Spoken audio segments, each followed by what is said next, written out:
Hello, friends. This is Dave Hurwitz, executive editor at ClassicsToday.com, here with, well, you gotta ask yourself why. Strauss's fabulous, thrilling, one-act, expressionist opera, Klytämnestra. Yes, they call it Elektra, but it's not. It's Klytämnestra, because in this performance, she's just about the only thing worth listening to. She's obviously the main character. Everyone else might as well have just gone home. This is terrible.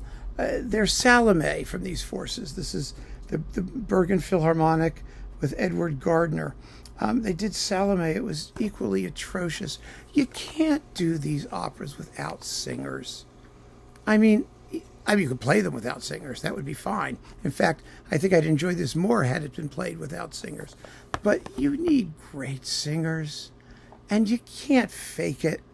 This is a live performance of the opera with standard cuts, and you can see in the back that the cast list is so tiny that you can't read it, and I really understand why, because it probably would be better if we couldn't see who they were. But as I note, the Klytämnestra in this performance is Tanya Ariane Baumgartner, and she's the best thing in it.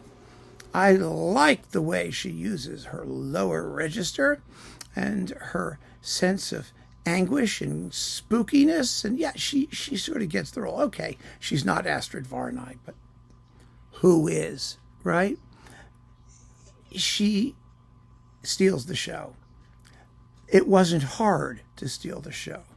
You don't need to steal a lot to have stolen the show in this particular show.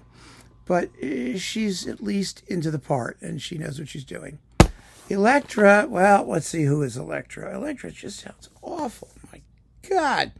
Irene Theorin.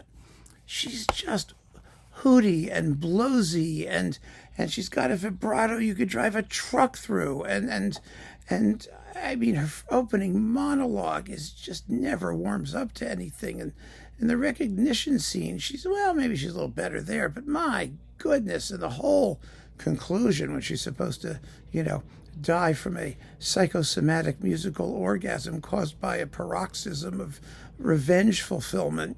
Oh no, there's nothing like that happening there. Nothing at all. It sounds like she needs to go to a throat surgeon. Oh, it's just terrible. And then let's see, who's Chrysothemis is Jennifer Holloway. Well, Jennifer Holloway is reputable, and I guess she's not too terrible. I mean, nobody really cares about Chrysothemis. She's kind of like an expressionist Michaela, Carmen. She's got like some nice things to sing, and she's pleasant and cute and sweet, and no one gives a damn. And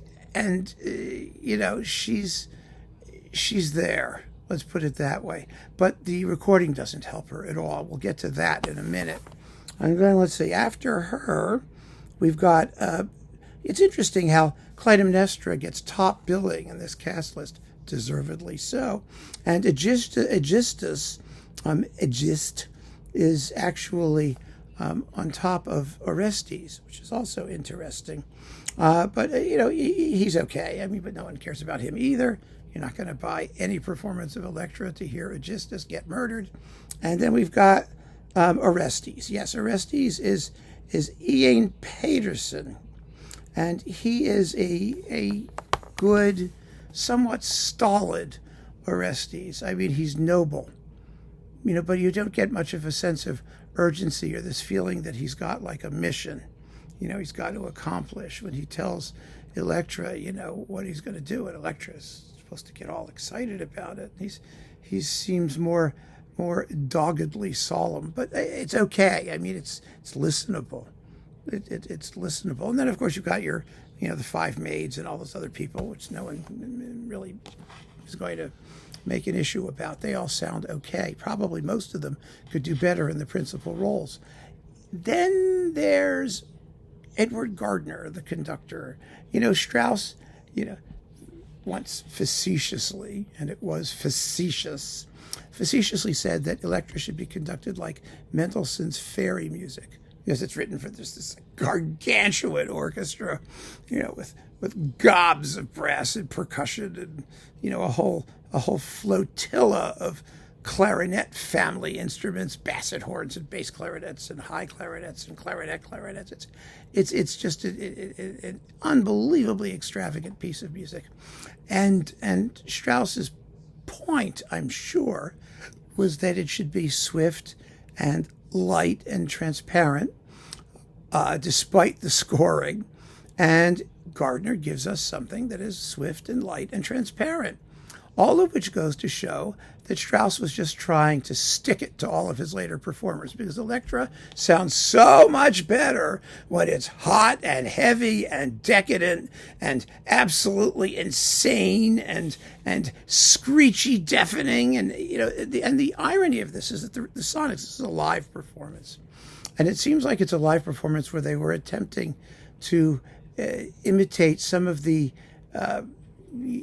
distance effects and of a stage performance, and it doesn't sound like any stage performance you've ever heard. But the real problem is that even with this sort of swift, light, and really unadventurous and undemonstrative conducting, it still overwhelms the voices as often as not. Now, I mean, when you say the voices suck and then you complain that they're being overwhelmed, well, some of them might sound better if you could hear them better. Some of them might be more impressive if you could tell what they're doing with the text. They are just swamped as often as not, as soon as the orchestral level rises. Gardner's conducting, like I said, just lacks impact. It's diaphanous, but God, there's so much. I mean, the entrance of Klytämnestra is not diaphanous. My God, it's ba-dum, ba-dum, da-dum, ba-dum, ba. It should sound like Jaws. I mean, that's what it is. And at the very end, I mean, the whole final dance and the concluding pages, which are rushed, Gardner doesn't seem to have much feel for the work's dramatic excess, which is why we go to see the damn thing, because of its dramatic excess. I just don't understand why they're making these. I really don't. When you've got a bunch of second-rate singers and a very good orchestra, I mean, the Bergen Philharmonic plays beautifully, but I've seen them live. They are. I saw them at the Bergen Festival. The Bergen Philharmonic is not a full-size regular orchestra. I mean, what it is now, I'm not sure. This was a couple decades ago, but they are a large provincial orchestra. That is, they have like maybe 5 or 6 basses and a smallish string section, and of course everything else you need, which they get from somewhere. But the basic constituency of the orchestra is not your 120 normal players. Of course, most theater orchestras also need to get extras when they do Elektra. But my point is that it's not the kind of ensemble that's going to deliver that sledgehammer Straussian power, unless the conductor wants them to and tells them to, and I guess they got everyone together to do it. But it sounds small. It sounds small, undernourished, and expressively somewhat neutered. And that's a surprise, because I really respect Gardner as a conductor. He's a wonderful conductor. He's done great stuff on disc, quite a bit of it. He deserves our indulgence to hear what his ideas are, what his conception is. But this is just bad. It's a bad provincial performance of Elektra, period. Or pardon me, Klytämnestra, and nothing more than that. It should never have been released. So there we go, my friends. When you've got Birgit Nilsson, Leni Rieseneck, Inga Borg, you could just do so much. There's so many options in Elektra. This is not one of them. So keep on listening, friends. Thanks for joining me. Take care.